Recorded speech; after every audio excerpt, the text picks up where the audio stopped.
Now, we're going to get into some things. I'm going to invite up Eric Johnson, who is going to be preaching today. Also the best dressed man in Pasadena on the regular. And apparently I dressed today to camouflage into the background. People are sending me pictures. If my face wasn't here, you wouldn't even know that I was here. So that's incredible. Man, how are we going to do this? Okay, I know how we're going to do this. Something I so believe in for our community is, and I say it all the time at New Abbey, that the least interesting thing to me that I hear people when they talk about a church is who's the pastor, how big is the thing, what's the music like? I always want to know, tell me about your people, tell me their stories, tell me how you celebrate people, tell me what justice is like, tell me what your reconciliation is like, tell me how you give grace in this world, how you feed the hungry. That tells me about a church. And so we work really, really hard every week at celebrating each other's stories, that we create conversation time, we do meet an interesting person. I'm so grateful for the diversity of our staff and the narratives that are here, because we all need to hear God's voice in different ways. And something that I believe is that I am not the Bible answer man. That it is not my job to have more authority than you because I went to seminary or because I started a thing or because I'm a pastor. I might be entrusted with some things. I believe in what God has given me, and I believe what God has given me is the capacity to empower other people and their voices. And so at New Abbey, it's not about just the sermon, or it's not about the music, it's not about communion. It's really about setting up the conversation. And we set up the conversation well because we get to hear from a diversity of people and a diversity of voices. And then hopefully somewhere in that diverse voice, it models something for you. It changes a posture of something for you. Or maybe you hear a little bit about your own story, and then that frees you and empowers you to tell your story of healing in the world. And so Eric has an incredible narrative. He's a great communicator. It is an amazing gift that you are a pastor at New Abbey. I've got deep love and appreciation for you. So that, sir, is the setup. And now, take it from here. Man. See, and this is the worst place in the world for me to be on stage with no Kleenex on my wife. I'm good. Thank you for the worship. Thank you for the songs. Thank you for your story.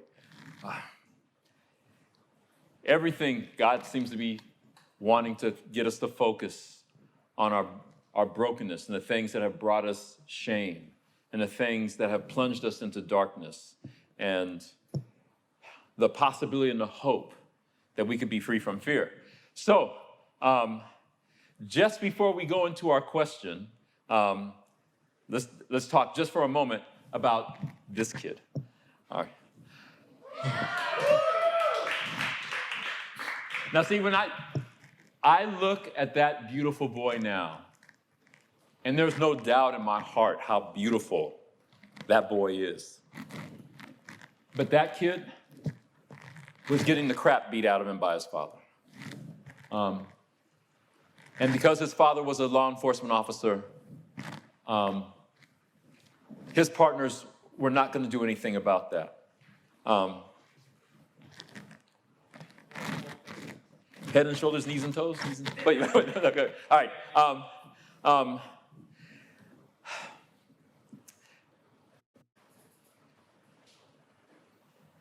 That kid was in desperate need of some hope and the ability to see that there would be a better day.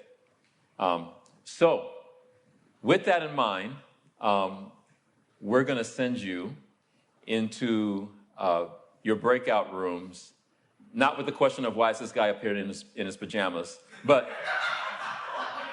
a different question entirely. So, take some time and talk about this. Where in your life right now do you need courage in your life? And we'll be back in a moment.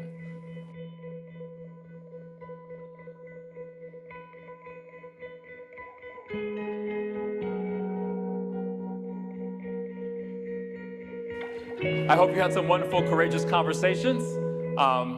And so we're going to get a little bit into my story as we also get into David's story and the passage of scripture that saved my life, Psalm 27. In order to get there, though, let me show you this. This is an original of Fantastic Four number 52, signed by Stan Lee. It's the first appearance of Black Panther. Yeah. Yes. Yeah. Now, for anybody who knows about the geek that I am, I have something like 6,000 comic books that, yes, I'm very Peter Panish. I'm that little boy who's never grown up. But these things speak to me. This is the first time that any person growing up, I was 6 years old when this issue came out, and to see a person of color, not only a person of color, the richest, most powerful man in the world, and the richest, most powerful kingdom in the world was a kingdom with people of color. So you would think that this would be my most prized possession, but actually it's not. It's close, but it's not. It's this. This is a Bible that was given to me by my grandmother when I was 15 years old. My grandmother, my father's mother, and like I said, I'm 60 years old, and just this year, I was told for the first time the story of my birth. Because there were some lies, some darkness, some things, some impressions that I thought about me that helped feed a narrative that I had no value. And then sitting down and actually talking to my mother after my father's funeral, I actually found out some things, and my grandmother was my fiercest advocate. And the days that I would sit and cry because I believed that I had no value, my grandmother would just put her arms around me, let me know how important that I was.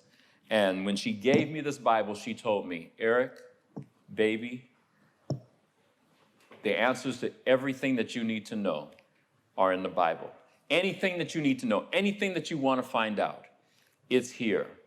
And I said, really, Granny? Really? I could find myself in the Bible? I could find out the things that I was suffering through, the things that I was dealing with? I could find answers to that here? And she was right. And the very first passage of Scripture, not because I was in Sunday school, not because of any requirement or assignment that was given to me, the first time that I ever read the Bible and memorized something because it was a life preserver to save my life, was Psalm 27. So let's look at that. In Psalm 27, starting with verse 1, it reads, "The Lord is my light and my salvation. Whom shall I fear? The Lord is the stronghold of my life. Of whom shall I be afraid?" Let's stop right there. Because my life was defined by fear. My dad had 3 moods. He had a good mood, a bad mood, and a crazy mood. And we never knew when the crazy mood was going to happen because it looked like the good mood. And so my sister and I, when we would come home from school, not knowing what mood my father would be in when he would come off of patrol, we would look for hiding places. So we didn't even come home and do our homework. We searched for hiding places where if my dad was in an angry mood or my dad was in a crazy mood, that we'd find some space to hide until he went into his bedroom. And then once it was quiet for a while and we were sure that the coast was clear, then we would come out and work on our homework. But then it was still defined by fear because my dad demanded perfection, that we had to have straight A's. And I remember the year that I had 5 A's and a B minus, and I was beaten because I had a B minus, because in our household, a B minus was the same as an F.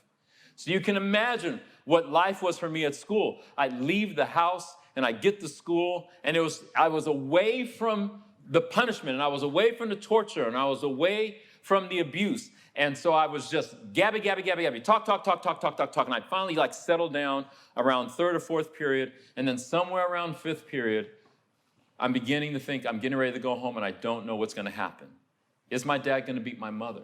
Is my dad going to be unhappy with me for some reason? Because no matter what I did, I was never good enough. And so throughout my life, even when I didn't realize that my life has been defined by fear, because I was constantly pushing for perfection. I had to be perfect because I was already flawed, because my dad told me I would never amount to anything, that I was an accident, that I was retarded, that I would never be anything.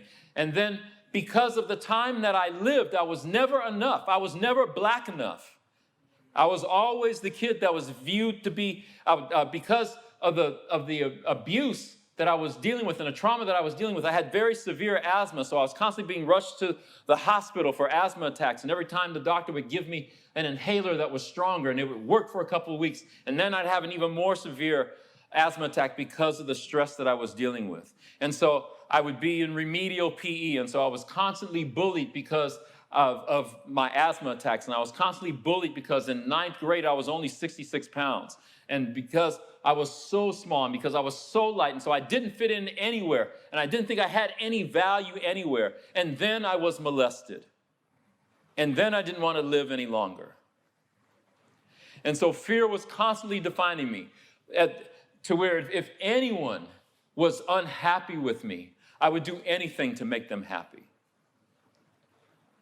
And you can't, so my life was constantly defined by perfection and procrastination, because you can't be perfect. There's going to be cracks. There's going to be flaws. And as soon as anyone sees those flaws, then I go down this hill into depression and procrastination. And this is where David is in this psalm.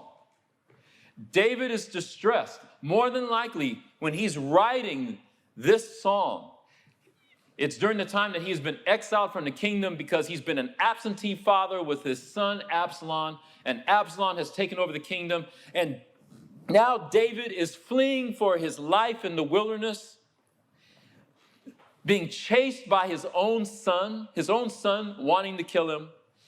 He's living among the Philistines. They want to kill him. And then after one particular fight, they come back and they find that all of their family members have been kidnapped. And all of David's mighty men turn to him and they say, let's kill him right now. You read this in 1 Samuel chapter 30, somewhere around verse 6, and all it says is that David strengthened himself in the Lord. And so I wanted to know, how did David do that? How did he somehow, in a life that was defined by fear, how did he overcome fear? And so then in the next set of verses, it says, when the wicked came against me to eat up my flesh, my enemies and foes, they stumbled and fell. Though an army may encamp against me, my heart will not fear. Though war may rise against me, in this I will be confident. Well, I wanted to know what that was. And again, being the comic geek that I am, another one of my comic influences is Green Lantern. And the thing about Green Lantern was he had the ability to overcome great fear. And so I would envision myself, I would make up Green Lantern rings and use the power of my imagination, because I wanted to know, how do I overcome great fear? And David gets ready to say this in these next verses. This is what he can be confident in. One thing I've desired of the Lord, that will I seek, that I may dwell in the house of the Lord all the days of my life, to behold the beauty of the Lord and to inquire in his temple. For in the time of trouble, he shall hide me in his pavilion. In the secret place of his tabernacle, he shall hide me. He shall set me high upon a rock. And now my head shall be lifted up above my enemies all around me. Therefore, I will offer sacrifices of joy in his tabernacle. I will sing, yes, I will sing praises to the Lord. Now, the one place that my dad would not go, the one place that my dad would give me permission to be, the one place where I could escape the abuse that I was dealing with, was church. That's where my dad would not go. And so I related to that. I was like, yes, because this is the place. This is my sanctuary. This is the place where I can hide. But it wasn't just the building. It was the people. It was the people who loved me for me.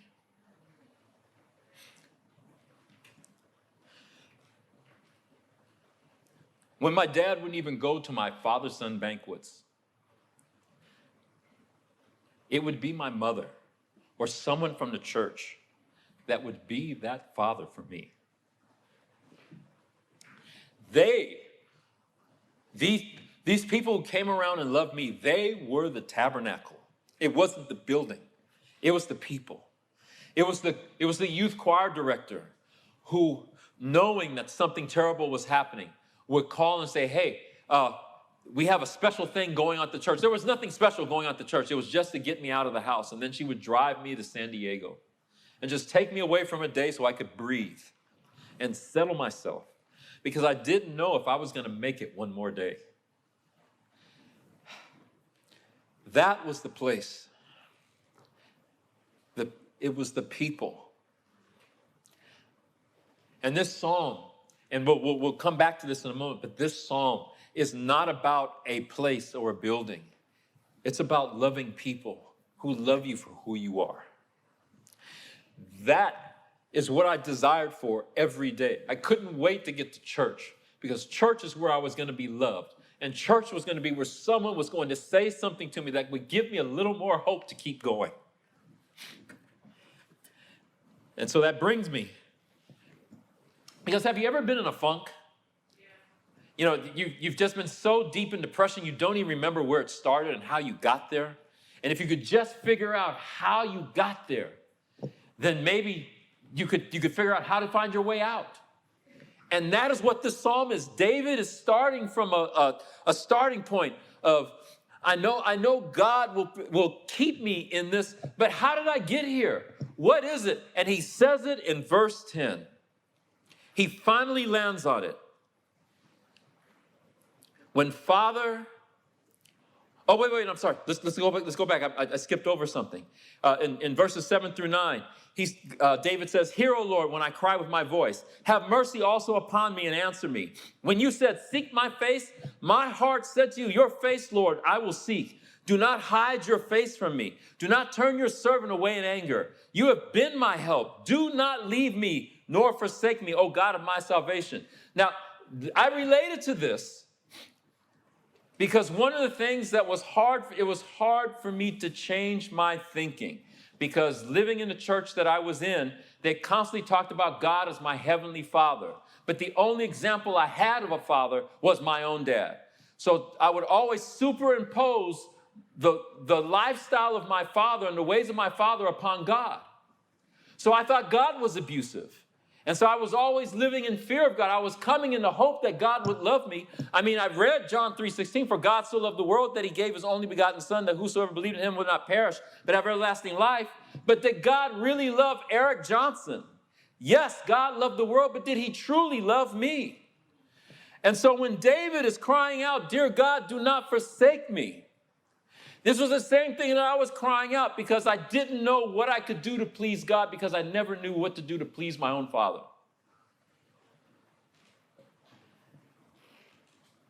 And so when David says these things, it resonates so much with me. And then it's in verse 10 that he says, when my father and my mother forsake me, the Lord will take care of me. In the New Living Translation, it reads just a little different. It says, even if my father and mother abandon me, the Lord will hold me close. And that's when I realized, as I read David's story, that David was no different than me. Both David and I had daddy issues. Because when you read the story of David, the prophet Samuel comes to David's father's house because Saul, the King Saul, has displeased God, and now he's going after a replacement. And so Samuel is sent by God to David's father's house.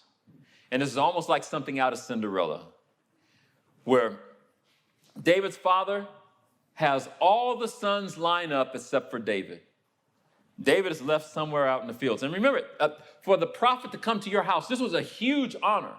You want everyone to experience this. And yet, David's father brought out every boy but David. And so Samuel is going by each kid, well, not kid, because they were all men at the time, and David was just the youngest. And so he's going by each one. He says, is this the one? He looks great. No, this is not the one. What about this one? No, this is not the one. What about this one? This is not the one. And now there's no more sons left. So then he turns to David's father and he says, do you have any more sons? And he's like, there's David out in the yard. So he didn't even think enough of his own son to bring him to the prophet. And so it suddenly dawned on me that the giant in David's life was not Goliath.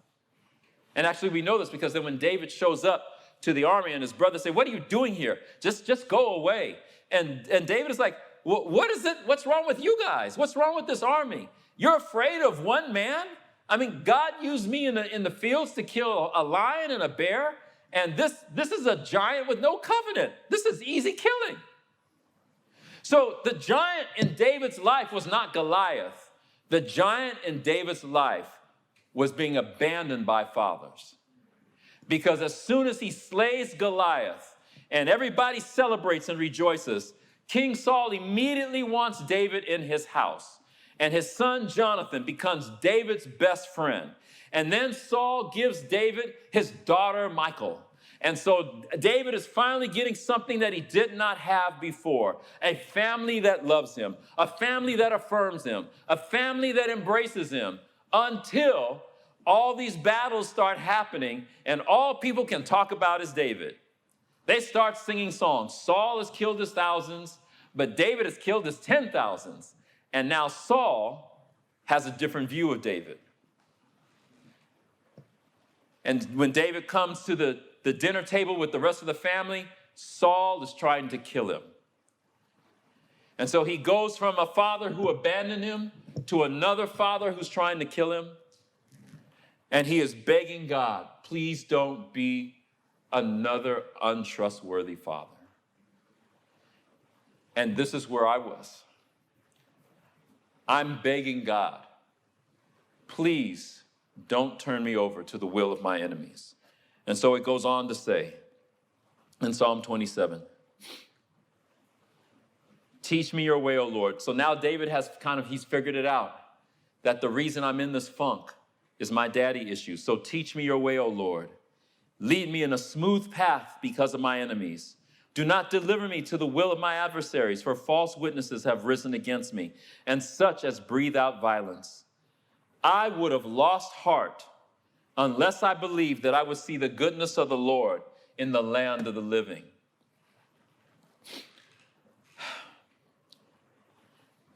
I remember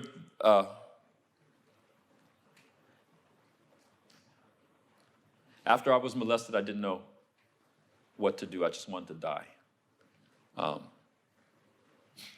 I was fortunate enough in the church to have a youth pastor. And at that time, that wasn't even something that anybody talked about. And my dad, he was constantly telling me that I was a sissy anyway, so it wasn't like I was going to tell him. I was under so much shame. But I just trusted my youth pastor, and I went to him. And he led me to that verse. He said, Eric, I know you want to die.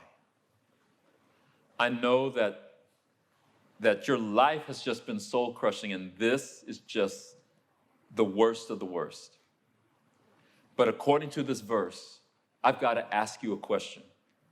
Let's forget about next week.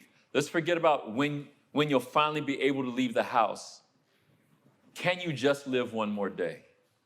Because according to this verse, if you just keep living, you'll see the goodness of the Lord in the land of the living. If you die, you don't get to see this. So could you just live one more day? Can you hold on to this promise? If you live one more day, you qualify to see God's goodness in the land of the living.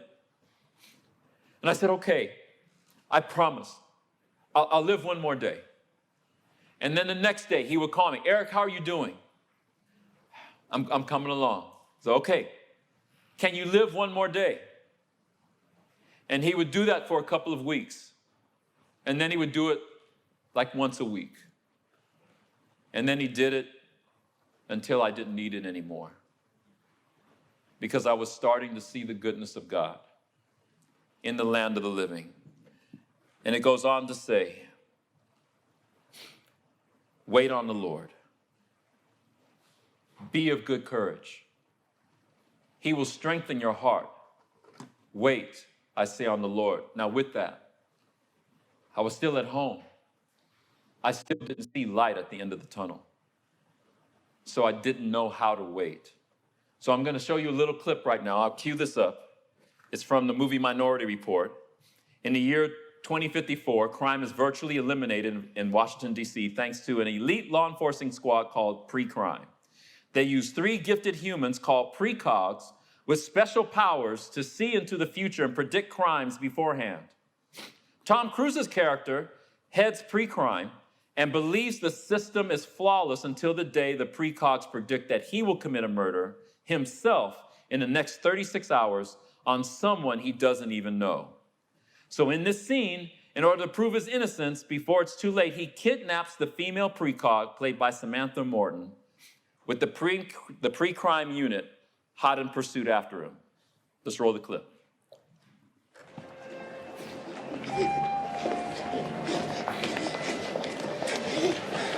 Can you see the umbrella? Take it. Take it!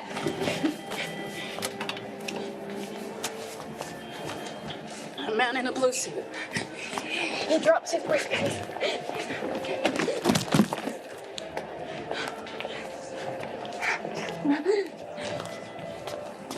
You see a woman in a brown dress. She knows your face. Turn in here.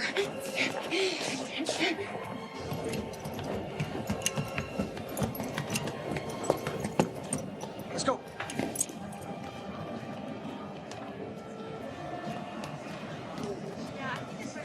Wait, No, we can't stop here. you see the balloon man?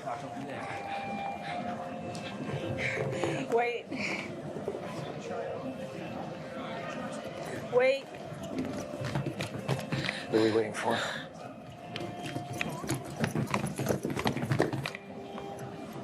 Wait. Wait. Wait.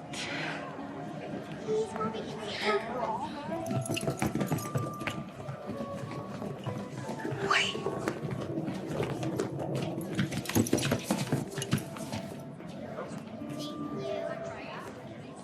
Anybody got an ID? Anybody? Negative. All right. Scott, Ramos, take the east end. Everyone else follow me. Let's go.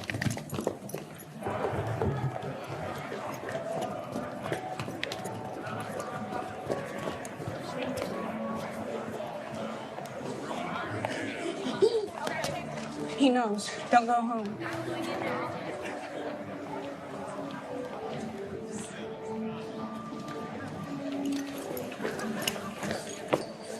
We've got eyes on. Be working, but they're standing on me. Oh, please, please, have you got a coin? Drop some money. Can't you put it in my hand? May the Lord bless you. May God take you.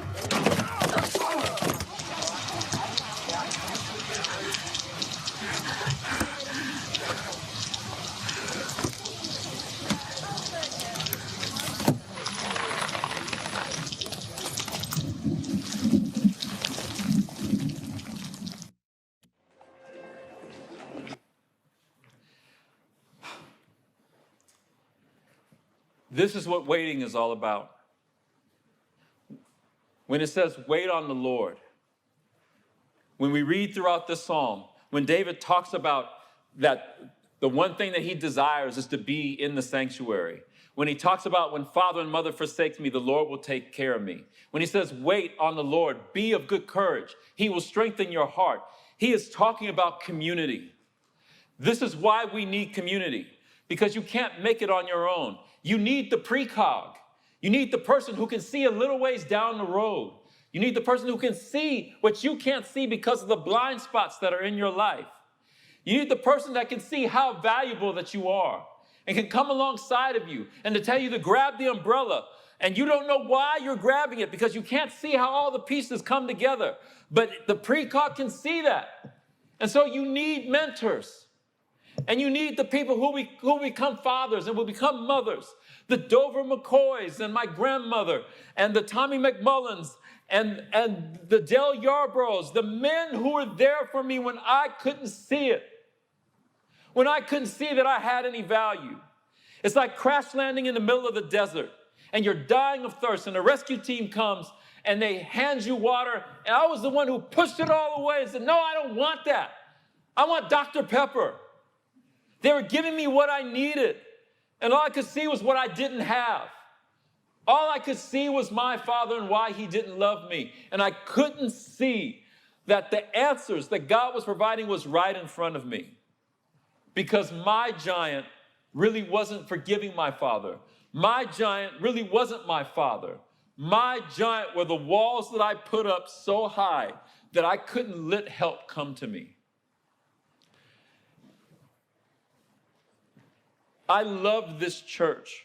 It is a great community. There are great people here.